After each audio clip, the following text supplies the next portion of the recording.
Thank you, President Stephen. It is a special privilege for me today to introduce our speaker because the last time I introduced the mayor, I worked for the city, so I had to be very careful of what I said. And unfortunately, maybe for you, Steve Benjamin, I don't work there anymore. So I could actually say anything, but I will try to be kind.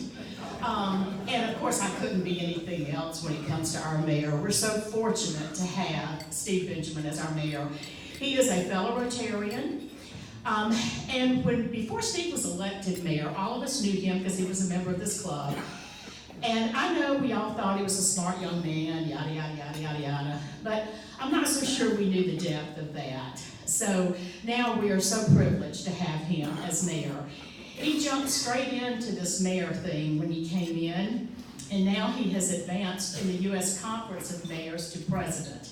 A couple of months ago, all the mayors from all over the country came here to our city, and they had a big reception, and a good time was had by all. So we have something to be very proud of in that fact, and also that Steve Benjamin is still our mayor. He is not only mayor, he is a son, he is a husband, he is a father, he is an attorney. The list just goes on, but rather than go through all of his accolades, I would rather give him the opportunity to speak. So give me a warm Rotary welcome for a fellow Rotarian, our Mayor, Steve Benjamin.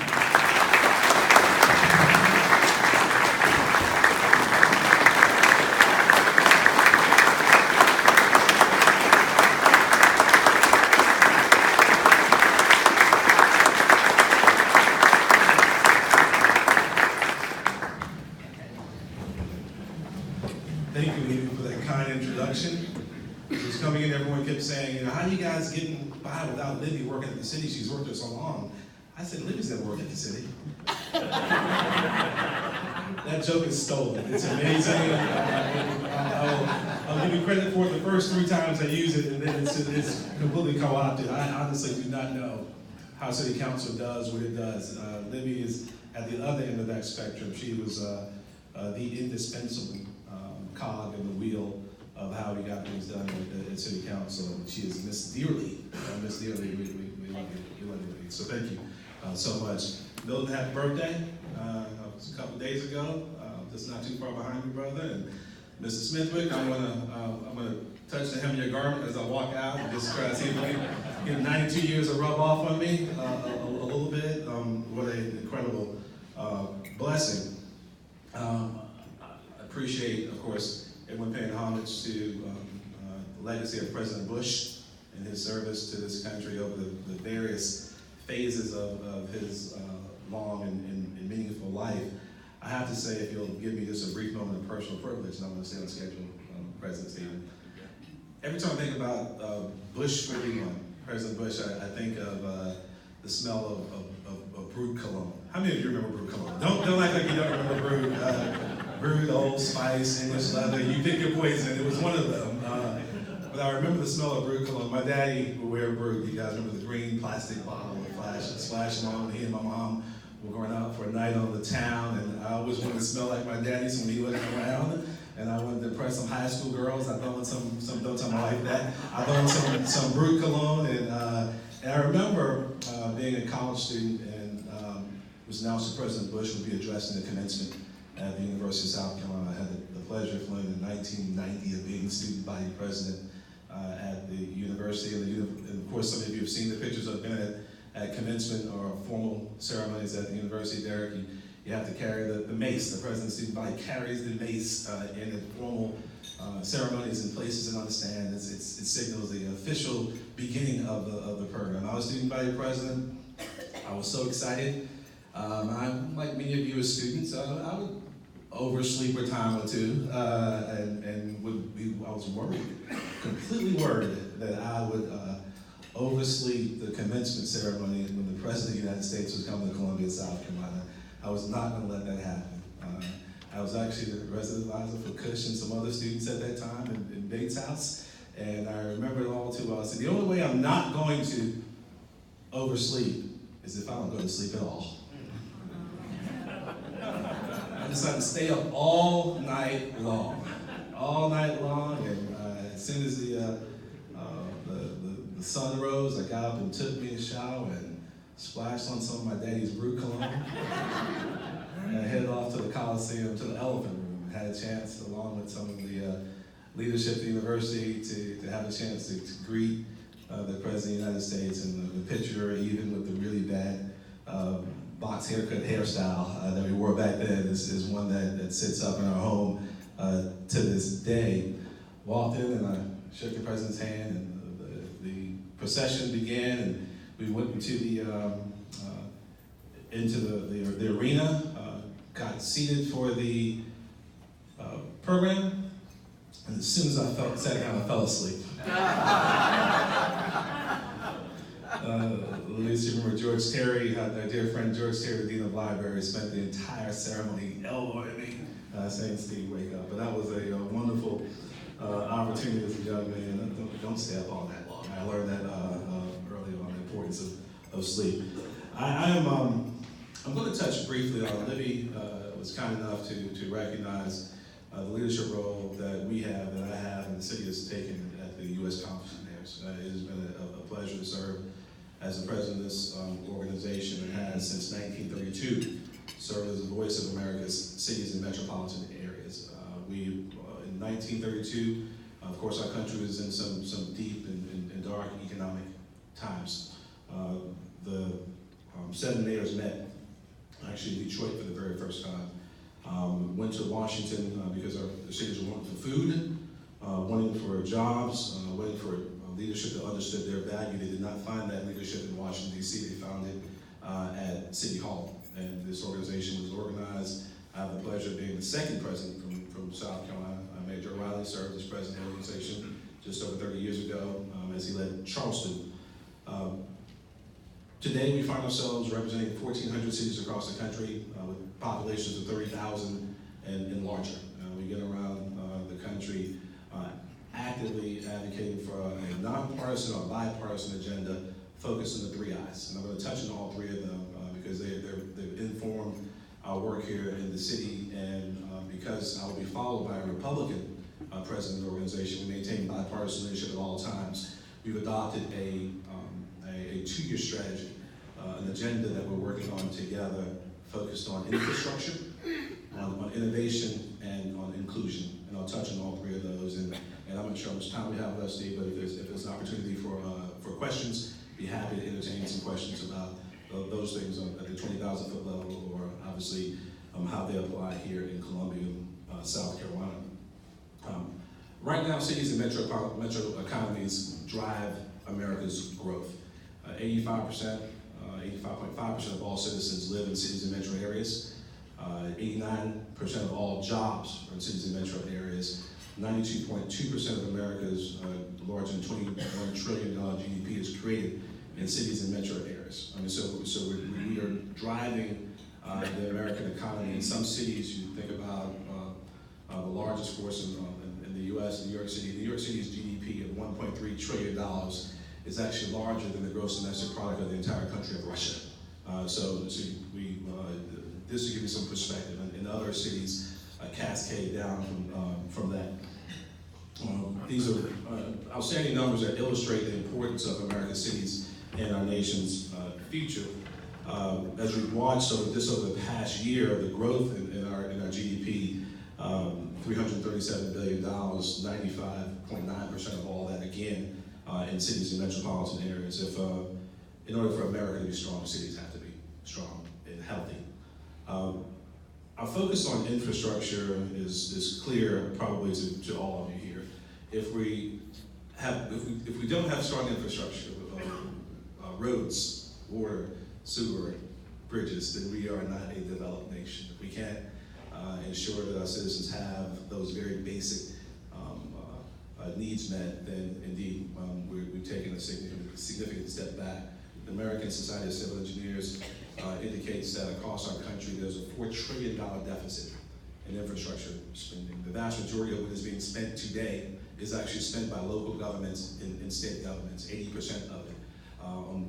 In water and wastewater infrastructure, we're talking about 98.5% of our infrastructure delivered by cities and metropolitan counties. Only 1.5% the federal government's walked away completely from that space. They provide only 1.5% of the funding in the form of loans right now. So we'll be working closely.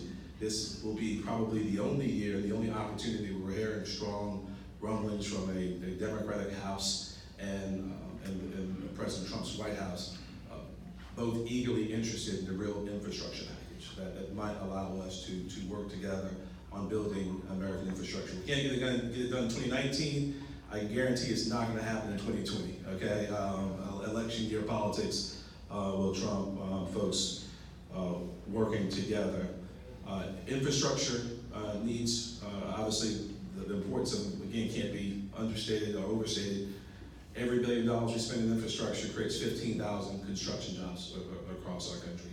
It is important and essential to the health of our country, so we're going to continue to focus on working together on a good and strong infrastructure package. Here in our city, many of you know we've heavily invested over the last several years in our infrastructure of $500 million in water and wastewater infrastructure. We've watched once frequently reported sanitary sewer overflows go down by 95% in the city, with another $300 million to be spent in that space.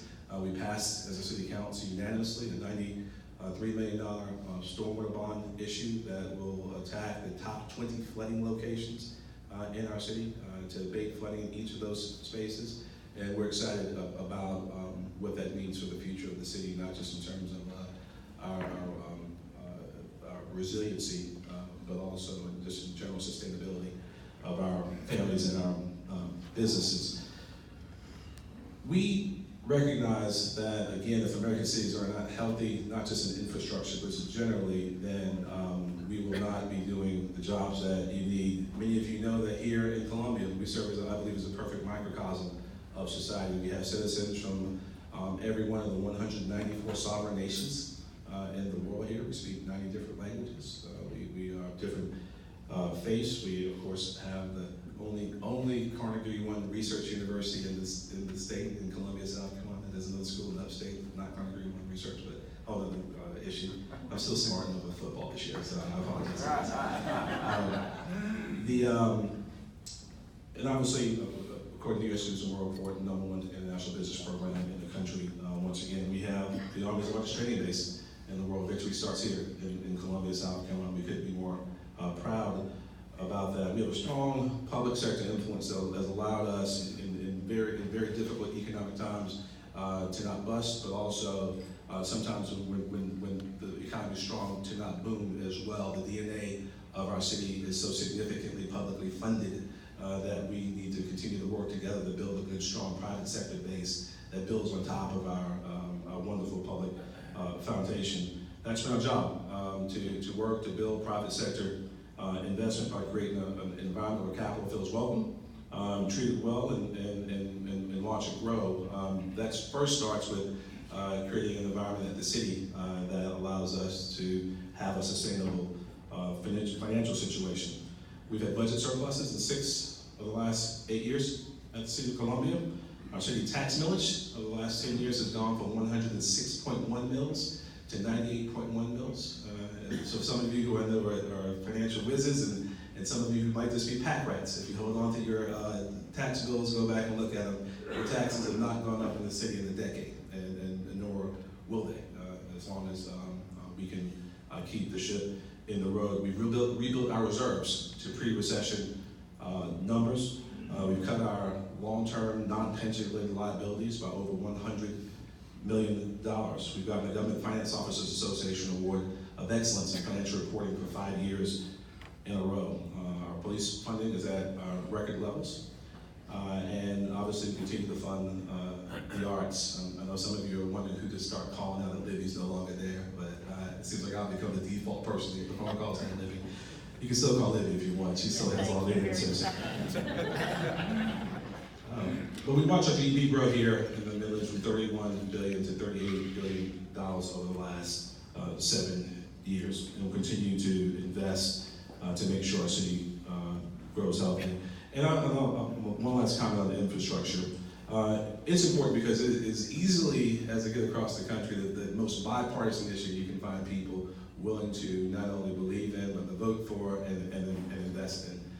Just recent polling from Gerhard Yang, just last week we saw broad support, literally in the 80% range for Republicans, Democrats, and Independents who will vote support investing in infrastructure. We got to get it done this year.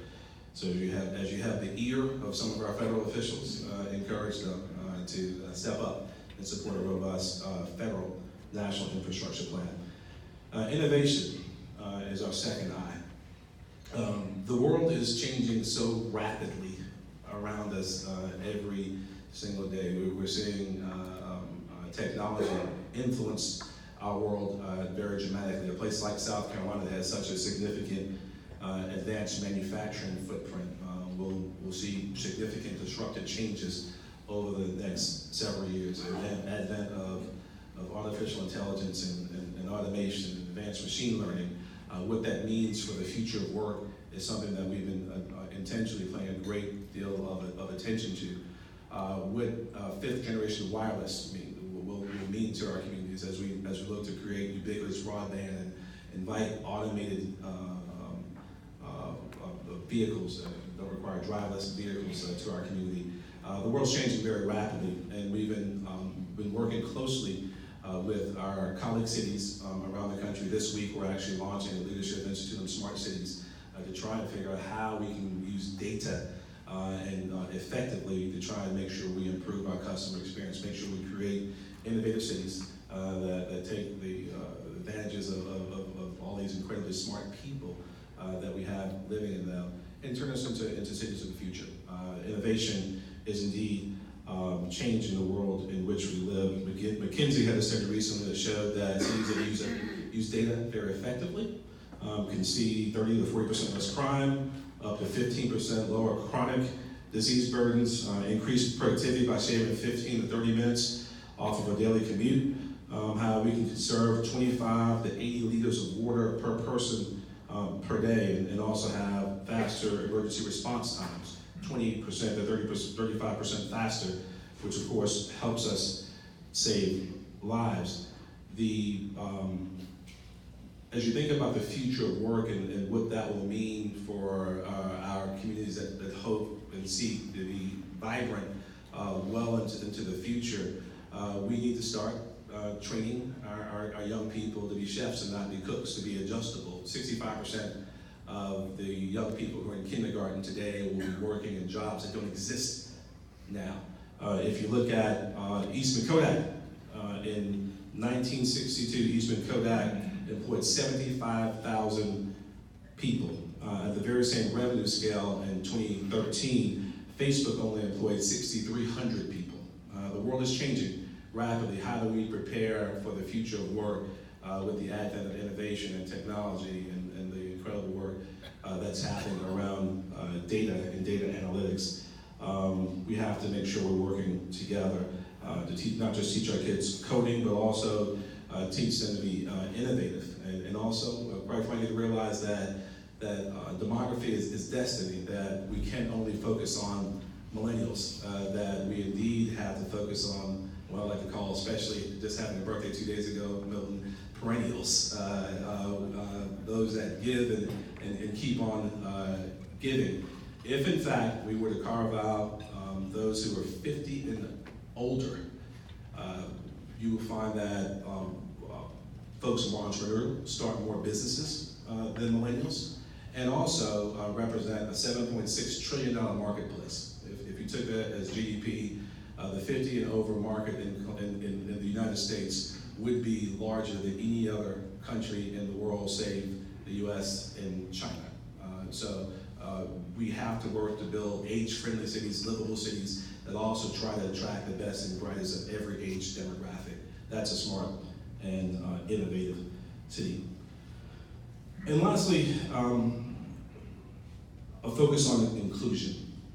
We've watched the political rhetoric dramatically decline here in the US, and some of us would like to say it started in November of 2016. It did not start in November of 2016.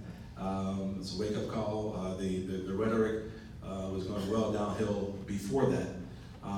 Regardless of when it started and how it started, the reality is that we've got to begin to speak to our better angels, the better angels of our nature, and working to bring people together.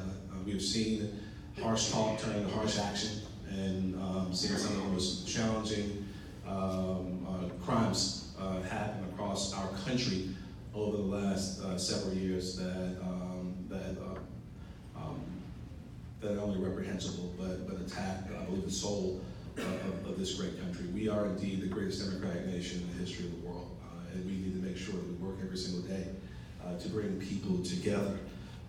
We launched in Montgomery, Alabama, just 2 weeks ago, our new Mayors and Business Leaders Center for Building Compassionate and Inclusive Cities, creating best practices to bring communities together, to dialogue about the issues that are important, not just to your family, but indeed to every family. I love asking people, particularly people I know who share very different political leanings or very different backgrounds, to sit down and write down on the legal pad the 10 most important things to you and your family. I want a safe community. I want my children to have a great education. I want to earn a good living so I can provide for my family. And I guarantee you that 8 of those 10 things are the same. The other 2, we might work those out through the political process, get 50% plus 1, we'll figure it out. But the 8 are the same. We should focus our energies on bringing people together and working to support the values of inclusion. And I think that's so important in our country right now. And we're going to continue to recognize the fact that we're not only interconnected, but we are interdependent. This city has a rich history of working together to get through some very difficult times, and we need to continue to do that, whether it be the history of race in the South, or the contributions of our Italian citizens, our Jewish citizens, the Irish indentured servants that built the Columbia Canal 200 years ago. I mean, we've got some good stuff here, and we've got to work to make sure, again, that we focus on our ingenuity and our innovation and the great work ethic that runs across cultures and generations on bringing people together. I know working together we can obviously work to build the bones of this country through infrastructure, the mind of this country through innovation, and the soul of this country through inclusion. I'm going to wrap up. Many of you know, and I know some of you spend times in schools. I've visited a couple of hundred schools since I've been mayor of the city, and I enjoy it. It's usually the best time of my day. I love spending time with children and with seniors. Everyone else, nah, sometimes. But I've spent some time at E.E. Taylor. I may have told you before, E.E. Taylor Elementary School, and they asked the 4th graders to write 4 lines in Julius Caesar. He wrote, Julius Caesar was a general. Julius Caesar lived a long time ago. Julius Caesar gave long speeches. They killed him. I want to stop right there, okay? So, happy to try and answer any questions you all might have. And I want to say thank you. It has been the greatest professional blessing in my life to have the opportunity to serve the people of Columbia. I'm thankful for my faith. I am so thankful for the incredible family that God's blessed me with. But right after that, this has been my life's pleasure. So thank you. Amen. Yes, sir, Mayor. First off, thanks so much for being here with us today.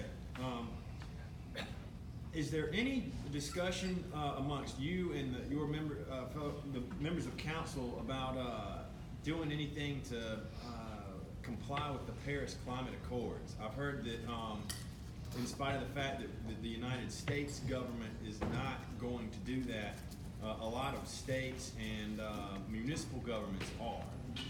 Sure. And we are still in. I mean, the reality is that after the president announced that he was leaving the Paris Climate Accords, they have not yet done so. Okay. But after he announced that they were leaving the Climate Accords, we launched a few efforts, a Climate Mayors Caucus that quickly rose to 350 mayors. I don't know where we're counting right now. I co-chair, along with the mayors, Republican mayors of San Diego, the mayor of Salt Lake City, and we lost the mayor, Miami Beach, who recently ran for governor. But a good, diverse, bipartisan group of mayors who've also signed on with the Sierra Club to establish a group called Ready for 100, focused on creating a compact that by 2036 we will work on being 100% renewable energy communities. There's a lot of, I'll tell you, there's a lot of great work, technology happening there. It would be great to have that work complemented by the federal government, just recognizing the outsized impact that all countries, but certainly the United States and China has on climate, which is what I believe. But mayors are fired up and still working in this space. At the last count, our partnership with the Sierra Club, we had almost 300 mayors. There are other efforts going on all around the country in which I think you can focus on incentivizing even some of our larger companies to spend more time and energy in that space. It does require strong central leadership in the White House and a constant commitment from the Congress to make that happen. Though, regrettably, because of some of the challenges, whether it be around climate or around immigration or even around trade, some of us, I support free trade. I was a supporter of TPP because I knew what it meant to our economy. I knew what trade means to our state's economy because of the Port of Charleston. But regrettably, you find mayors in all of these other spaces now that have historically been dominated by the federal government, rightfully so, but with a lack of action under this administration, but also a strong disagreement with the Obama administration on several of those issues. You're finding more and more mayors stepping up on a number of different topics, and climate is certainly at the top, if not the top of the list. Healthcare, of course, is also another important one. All of the great cities in the world have great mass transportation. Is there a size that triggers this? Is it purely a matter of political will, vision, leadership? Sure, we're talking trains and the like. Well, I would tell you density matters. So obviously if you have 43,000 people per square mile like you find on the island of Manhattan, and if you carve out Brooklyn from Manhattan, I think Brooklyn would be the third or fourth largest city in the country, and New York City would still be the largest. So there's density that matters, particularly if you're talking about rail and some other issues. There's some incredible conversations happening in California. Right now I spent some time with the mayor of Los Angeles and some mayors from Northern California. They're talking about magnetic levitation. Some of you science folks will get that a whole lot more, but actually building these underground tunnels that will allow you to get from Los Angeles to San Francisco in 30 minutes, or from DC to New York in just a little bit more than that. So density matters. I will tell you that here in our community, we spent more time and got a real head of steam just a few years ago working with Amtrak and also had the two railroad companies at the table and being very supportive, looking at high-speed rail, but at higher speed rail, adaptively reusing existing railroad tracks, and we were particularly focused on the route between Columbia and Charlotte. We found almost universal support with local communities that would connect the two of us. Great support in Charlotte, significant support at Amtrak.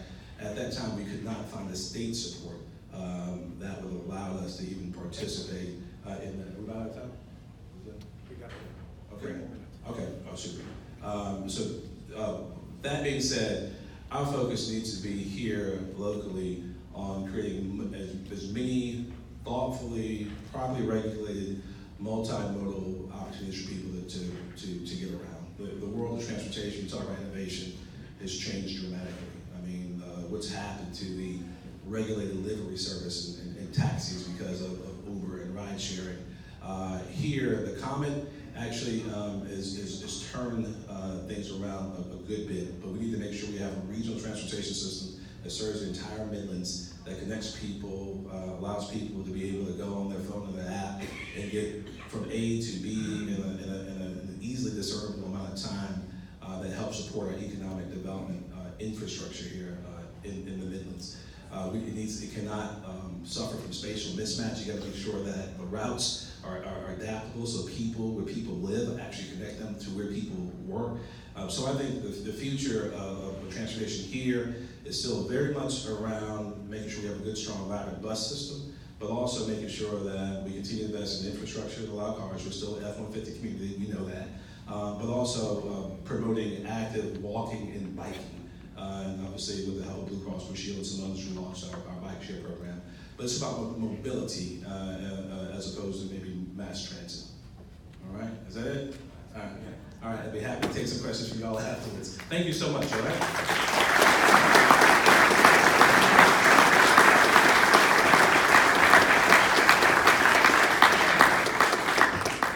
Benjamin, it's always an honor to have you here. We appreciate your leadership and the great example you set across the country and the work you do for the city of Columbia.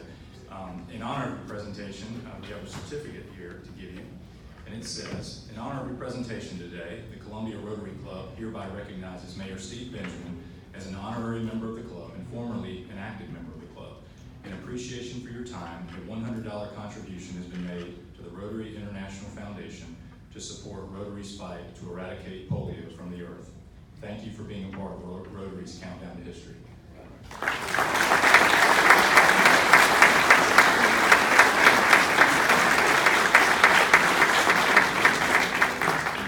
President-elect Louisa, who's our speaker next week.